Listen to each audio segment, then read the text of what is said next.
Hey and welcome to my YouTube channel. In today's video I want to talk a little bit about the SFI course which is provided here in Sweden. I will tell you what it is exactly in a minute.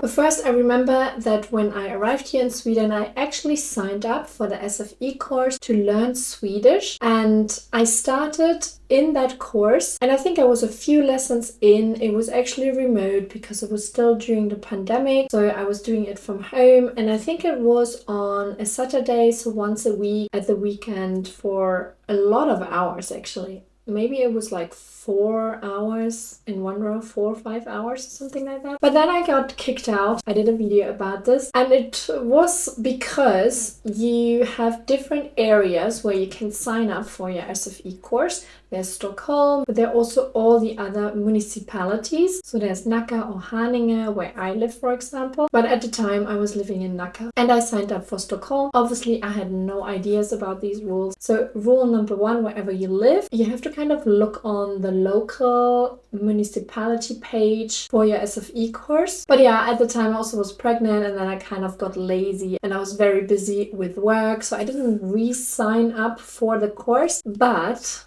fast forward 2 years, oh my god, time is flying. I signed up for another SFI course to learn Swedish, and this time in Haninge. But let me just tell you quickly what an SFI course is. It's Svenska för invandrare, so Swedish for immigrants. It is actually free, which is amazing. I really appreciate it. You can sign up for it for free, and then you can choose when you want to learn it. So there's a very intensive course, which is 5 times a week, so every day in 3 hours, which I actually signed up for. So every day I'm exposed to Swedish and learn something new, which is really amazing, but it's also very time consuming. And there are other options you can sign up for, like an evening course, and I think a weekend course, which I did in the past, also exists. Yeah, in my course there are actually a lot of women from the Ukraine, which makes sense, right? So their main goal is to learn Swedish and then also get a job in Sweden. I guess that's kind of the main reason why you would learn Swedish, so you can get a job. But obviously there are other day-to-day scenarios where you just want to talk in Swedish so other people feel more comfortable. There are different reasons why I want to learn Swedish. First of all, it's always good to learn a new language. It's really good for your brain. It's good for your brain health. Sounds maybe a little bit silly, but I really care about that. So that is for me already a good reason. But then also my kids will go to school eventually, and I want to help them with their Swedish homework. I can still get by with talking in English with the carers at the kindergarten, so that's still okay. You know, you can still get by without Swedish, which is still amazing, I feel. And of course, if I have to get a job or if I have Swedish clients, it would be also good to speak Swedish. So yeah, in my SFI course I have actually 2 teachers. So there's one teacher teaching on Monday, Tuesday and Wednesday, and the other one on the other 2 days. And the focus is the first 3 days more on, like, you know, grammar and words and kind of task in the book.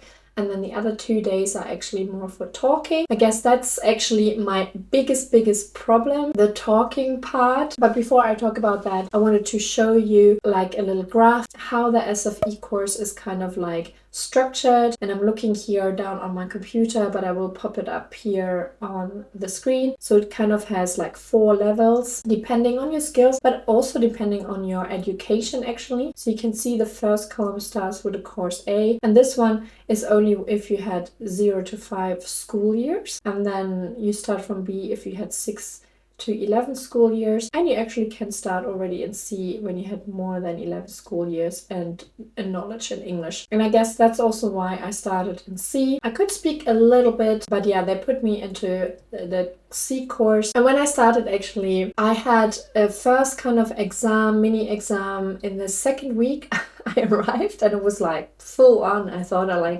I don't even know any Swedish and I have to like dive into exams already, but I did quite well. It was listening, reading and writing. The first 2 ones were actually not too bad. I think I understand actually quite a bit of Swedish, and of course a lot of people will say now that Swedish and German have very or many similarities. So I definitely have an advantage compared to people from Ukraine, for example, where it's a totally different language. Writing was harder for me because I just lack a lot of Swedish words. But the result was not too bad either. I think I just had to really think and try to describe things, and then it worked out a little bit. So I kind of passed, and that gave you the entry to actually do the bigger exam, go over to course D. And I was like, oh, I can't believe all I'm doing is exams and I haven't even learned anything in the course. So I just came at a very weird time, I guess. I think it's every 3 months or so, or maybe 2 months, they have these exams, and then they let people in the next course. So I started with an oral exam, so I had to talk. And what can I say? I totally failed that one. And then they decided maybe I should stay a little bit longer and then repeat the exam in December, which I agreed with because I really have to learn more vocabulary. I need to kind of be exposed and learn a little bit more before I can really go to the next level. So what are these courses like? I read a few things about the SFI courses, in Facebook groups, for example, or, online in general. Quite a few were not very happy with the courses. I have to say I'm quite happy with the course. I like my teachers, both of them, so maybe I'm just quite lucky. The pace is quite slow. At the beginning, that really suited me. Then after a few weeks, because new people came into the course, and then I realized they had their level of Swedish was below mine, and I feel that it's a bit more difficult because we talk to each other a lot. So before that, I had quite a few classmates who were really good at Swedish, better than me. That pushes you a little bit more. But still, I would say, there's a lot of self-studies you sometimes can do as well. You have the book, and again, they offered me the exams, where I can then also go to the next level. So you maybe just learn 1-2 months what you are presented with in the class, and or you do a lot of self-study, and then you can go up the next level. So I'm still very happy with what we're doing. It was challenging for me. It was a lot of words I didn't know, or expressions, grammar. So I was happy, to learn it.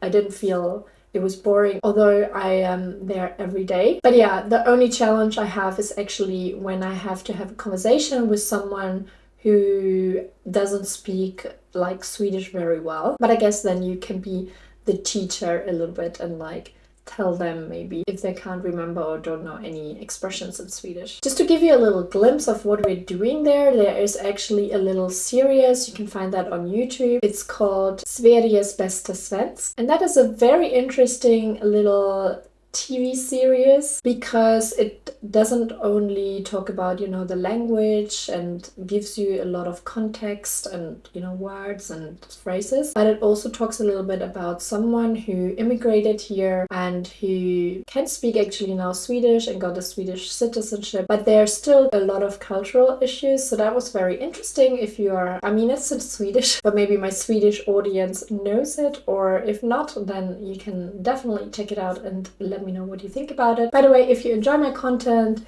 please subscribe to my channel and like this video so I can make more videos for you. So my conclusion, do I like the course? Yes, I do like SFI course. I feel lucky that I have these 2 teachers. It's an older one and a younger one. I think they're very friendly. By the way, the class is entirely in Swedish, so they talk Swedish all the time.